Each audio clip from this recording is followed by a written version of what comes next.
Alors avec ces fortes chaleurs, certains parcs aménagent leurs horaires. C'est le cas de la montagne des singes à Kinsheim qui ouvre plus tôt que d'ordinaire. Et les visiteurs sont nombreux à venir profiter d'un peu de fraîcheur au cœur de la forêt.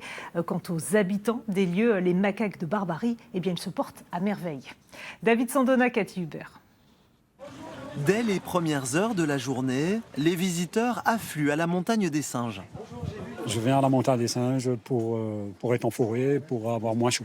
Ça a l'air d'être un super endroit, on a vu que c'était bien ombragé, puis il y a un petit vent léger, on a l'air bien.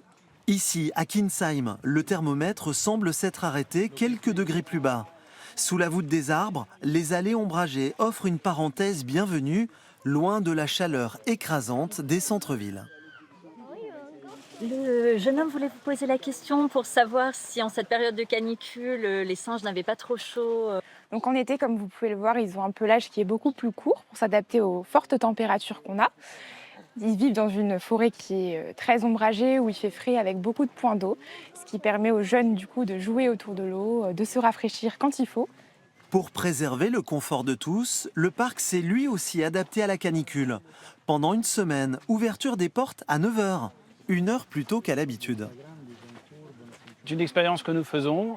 C'est effectivement nos singes, pour eux, ça ne change strictement rien. Ils ont l'habitude de ces fortes chaleurs originaires des montagnes nord-africaines. C'est pour nos visiteurs, pour leur confort, à partir de 9 h du matin, pouvoir profiter de la fraîcheur de la forêt et profiter aussi de nos singes dans un très bel environnement. Nous sommes en hauteur, à 400 mètres d'altitude, sous les arbres. Il y a de l'air, il y a du vent. Ça permet vraiment de bénéficier de cette fraîcheur. En cuisine aussi, la canicule change les habitudes. Les repas des 240 pensionnaires du parc sont enrichis en fruits et légumes gorgés d'eau pour les aider à rester bien hydratés. Les visiteurs sont sensibles au bien-être des animaux. Oh ben, ils n'ont pas l'air d'être malheureux. Non, ils sont heureux. Moi, je viendrais bien vivre ici. Bon, j'aime pas trop le chou-fleur.